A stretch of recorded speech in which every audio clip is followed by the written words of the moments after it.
School trip.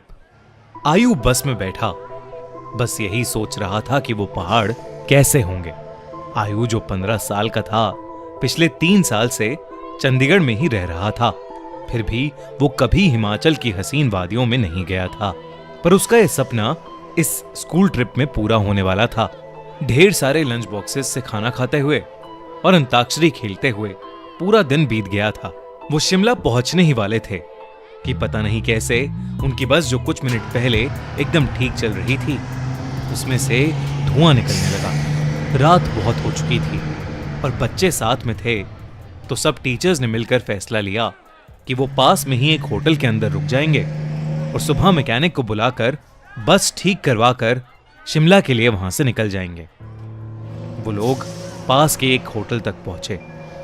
वो hotel दोनों तरफ से बड़े बड़े पेड़ और पहाड़ों से घिरा हुआ था। सब टीचर्स ने बच्चों को होटल में अलग अलग कमरों में बांट दिया और डिनर के बाद सब सोने चले गए। आयु को अपने 2 दोस्तों अमन और रोहन के साथ कमरा मिला था और वो बहुत खुश था क्योंकि वो दोनों उसके काफी अच्छे फ्रेंड्स थे।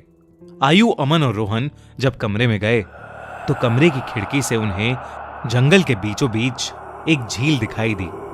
उन सभी को याद था कि कैसे पिछली स्कूल ट्रिप पर रात में 2 बच्चे ऐसे ही झील पर निकले थे और वो स्कूल के सबसे पॉपुलर बच्चे बन गए।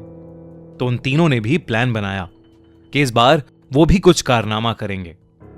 उन्होंने सोचा कि वो होटल से छुपके से निकल जाएंगे और उस झील पर जाकर फोटो खींचकर वापस आ जाएंगे। जैसे ही होटल का गार्ड सो गया, वो तीनों निकल गए।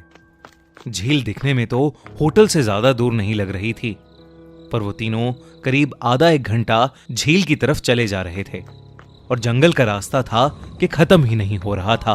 ठंड बहुत ज्यादा बढ़ चुकी थी और उस सुनसान जंगल में उन तीनों की ठंड के मारे हालत खराब हो रही थी। उन्होंने अपना फोन चेक किया तो उसमें सिग्नल नहीं था। तब उन्हें लगा कि उन्हें झील का प्लान कैंसिल करके वापस होटल चले जाना चाहिए। अपने फोन की फ्लैशलाइट के सहारे वो वापस होटल का रास्ता ढूंढने लगे। रास्ता ढूंढते ढूंढते अमन और आयु, जो रोहन के थोड़ा आगे चल रहे थे, जब पीछे मुड़े तो उन्होंने देखा कि रोहन वहां था ही नहीं। तभी उन्हें अपने पास में से किसी के भागने की आवाज आई। वो बहुत घबरा गए, पर क्योंकि वो रोहन को अकेला नहीं छोड़ सकते थे तो उन्होंने उस कदमों की आवाज का पीछा किया। वीरान और घने जंगल के बीच वो उन कदमों की आवाजों का पीछा करते गए, जो कुछ मिनटों बाद बंद हो गई। रोहन उनको अभी तक नहीं दिखा था और अमन और आयु अब बहुत ज्यादा डरने लगे थे। लेकिन तभी उन्हें ऐसी आवाज आई कि मानो कोई जमीन खोद रहा था।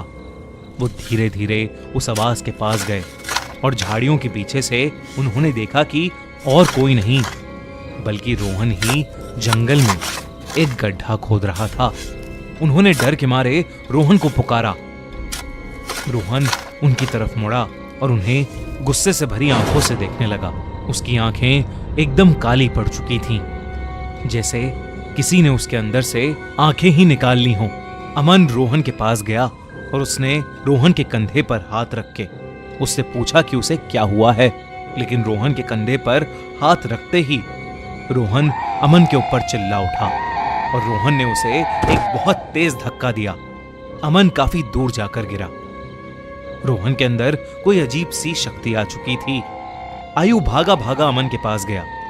रोहन अब आयु की तरफ आगे बढ़ने लगा, पर जैसे ही वो आयु के पास आया, रोहन को अजीब से दौरे पड़ने लगे और वो बेहोश हो गया। आयु उसको होश में लाने की कोशिश करने लगा और जैसे ही रोहन होश में आया, उसने अमन की तरफ देखा और जोर जोर से चिल्लाते हुए कहने लगा, वो अमन के अंदर है। तभी आयु ने देखा तो अमन सर झुकाए नीचे बैठा था। उसने अचानक से अपना सर उठाया और उसकी आंखें भी बिल्कुल काली पड़ी थीं। इससे पहले आयु और रोहन कुछ कर पाते, अमन जो कुछ देर पहले तक चोटिल था, वो उठकर जंगल के अंदर भागने लगा। रोहन और आयु ने उसका पीछा किया और फोन की फ्लैशलाइट में देखा कि अमन एक खंडर की तरफ भाग रहा था। करीब जाकर उन्हें दिखा कि वो खंडर दरअसल में एक बहुत पुराना घर था जिसे देखकर ऐसा लग रहा था कि वहां सालों से किसी इंसान ने कदम भी नहीं रखा था। दोनों बहुत ही डरे हुए थे और उनकी आगे जाने की हिम्मत नहीं हो रही थी। पर अमन को बचाने के लिए आयु और रोहन उस खंडर में घुस गए। ऊपर के एक फ्लोर से उन्हें एक आवाज आ रही थी।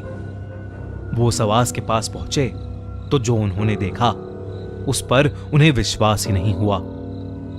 उन्होंने देखा कि अमन बेहोशी की हालत में हवा में लटका हुआ था और एक बूढ़ी औरत उससे बात कर रही थी।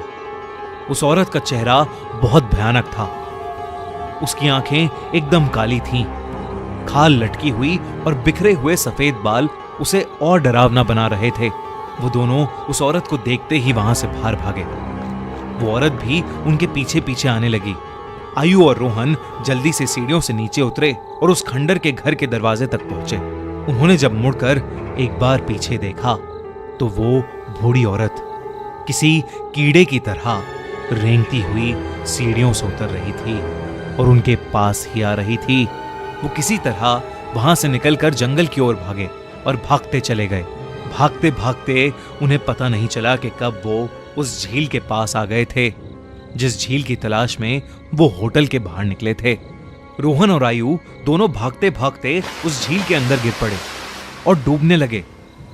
उन्हें ऐसा लग रहा था कि जैसे कोई उन्हें अंदर खींच रहा हो। आयु किसी तरह झील से बाहर आ गया पर उसकी आंखों के सामने रोहन झील में डूब गया और वो कुछ भी नहीं कर सका।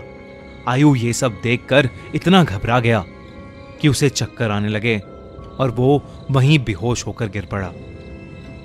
आयु की जब सुबह आंख खुली तो वो उसी होटल के कमरे में था। वो भागकर बाहर गया तो बाहर पुलिस की बहुत सी टीम्स थीं और जमीन पर सफेद चद्दर में लिपटी हुई रोहन और अमन की लाश पड़ी थी। पुलिस ने तो इसे मर्डर घोषित कर दिया था, पर आसपास के रहने वालों ने बताया कि कई साल पहले उस जंगल में एक बूढ़ी औरत रहती थी। वहां उसका एक घर था। सभी से अलग वो औरत चैन से रहती थी। पर एक रोज उसके घर को कब्जाने के लिए पास के गांव के कुछ लोगों ने उसके साथ बदसलूकी की और उसे मारकर उस झील में फेंक दिया। तब से कोई भी इंसान रात में जंगल की ओर या उस झील के पास नहीं जाता। कहते हैं कि उस बूढ़ी औरत की आत्मा अभी भी वहां अपने बदले के लिए भटकती है।